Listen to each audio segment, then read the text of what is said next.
आप सभी सम्माननीय सदस्यों को मेरा प्रणाम। मैं सूरत से श्याम सुखनानी बात कर रहा हूँ। पिछले 2 दिनों से भोगवान टीवी पे 11 बजे का प्रोग्राम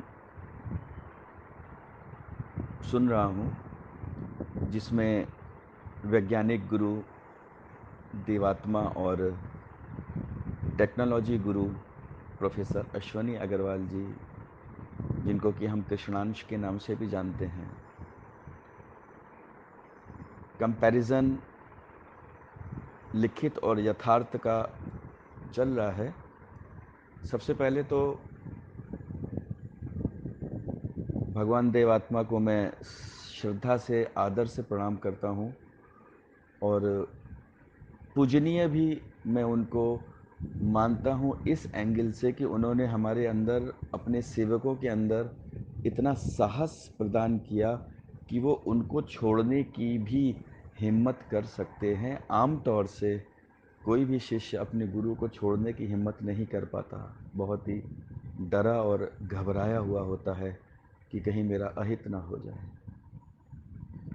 लेकिन उनका वैज्ञानिक मूलक धर्म और उनका ये स्टेटमेंट कि विज्ञान के आधार पर अगर हमारी कोई भी स्टेटमेंट, हमारी कोई भी रूल, हमारा कोई भी सूत्र गलत साबित होता है तो उसको छोड़ देना ही अनिवार्य है।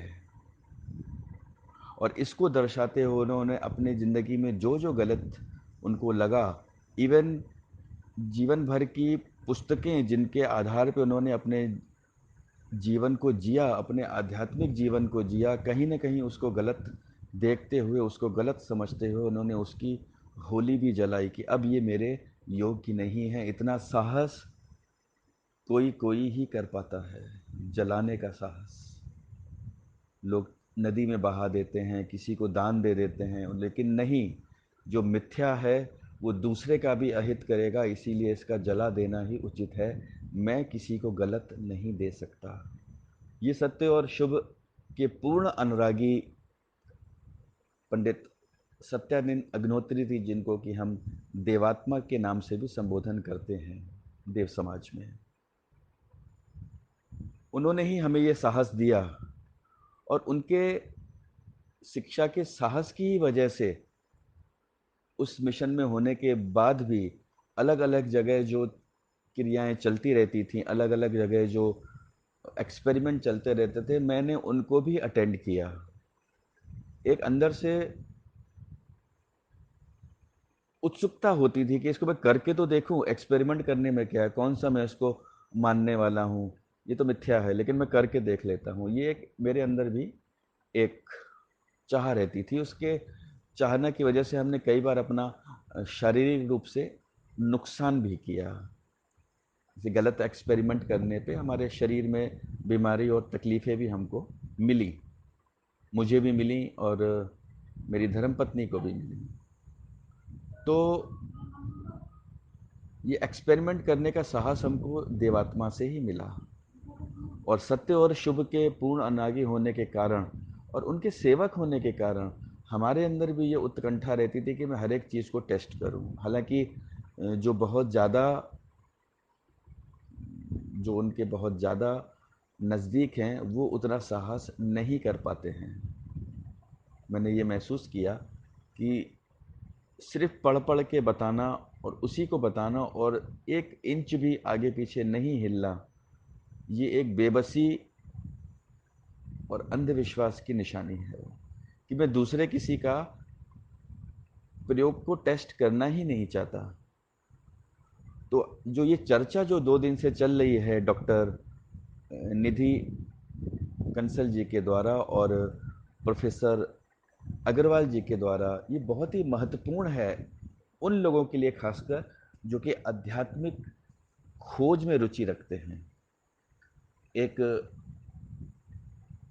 जो बहाव में जो बह रहे हैं, मैं उनकी बातें नहीं कर रहा हूँ। एक भीड़ में जो बह रहे हैं, मैं उनकी भी बात नहीं कर रहा हूँ। जो विशेष रुचि रखते हैं आध्यात्मिक आध्यात्मिक उन्नति की, आध्यात्मिक विकास की, उनके लिए बहुत ही अच्छा प्रोग्राम है और ये सुनना चाहिए और इस पे मंथन करना चाहिए और इस पे प्रश्न भी करने चाहिए कि क्या है ये विज्ञान को टेक्नोलॉजी में परिवर्तित करके उन चीज़ों को कैसे हासिल किया जा सकता है, उस टेक्निक को इस्तेमाल करके उन चीज़ों से कैसे बाहर निकला जा सकता है कि जो वर्षों के प्रयास से भी बाहर नहीं निकल सकते, यहाँ 6 महीने की अभ्यास से हम उससे बाहर निकल आते हैं।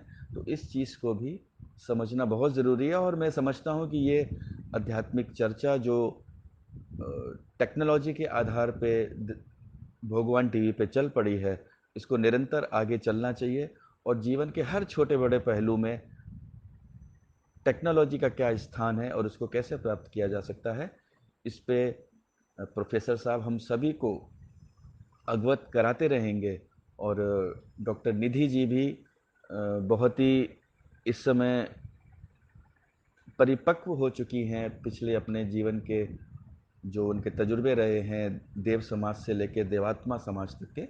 तो मैं उनको भी साधुवाद और शुभकामनाएं देता हूं कि इसी तरीके से वो समाज का मार्गदर्शन करती रहें और टेक्नोलॉजी के यूज़ को और देवात्मा समाज की जो शिक्षा को आपस में कंबाइन करके कैसे हम आगे बढ़ सकते हैं, क्योंकि सत्य और शुभ के पूर्ण अनुरागी का ये सपना पूरा होना अत्यंत ज़रूरी है कि यहाँ पे देवराज आएगा और यहाँ पे देवराज ही फतह पाएगा, ये उनको पूरा यकीन था। तो उस यकीन को आगे बढ़ाने में टेक्नोलॉजी किस तरीके से सहायक हो सकती है, ये हम चाहते हैं कि इस तरीके के डिस्कशन निरंतर चलते रहें और समाज का मार्गदर्शन होता रहे। आप सभी का बहुत बहुत धन्यवाद।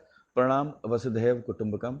ये पूरी वसुधा के लोग एक कुटुंब की तरह अपने आप को निरोगी रख सकें, मानसिक, शारीरिक और आध्यात्मिक रूप से। इसी शुभकामनाओं के साथ आपका बहुत बहुत धन्यवाद डॉक्टर निधि जी, और आपको बारंबार प्रणाम प्रोफेसर अश्वनी अग्रवाल, हमारे आदरणीय तत्व गुरु जी।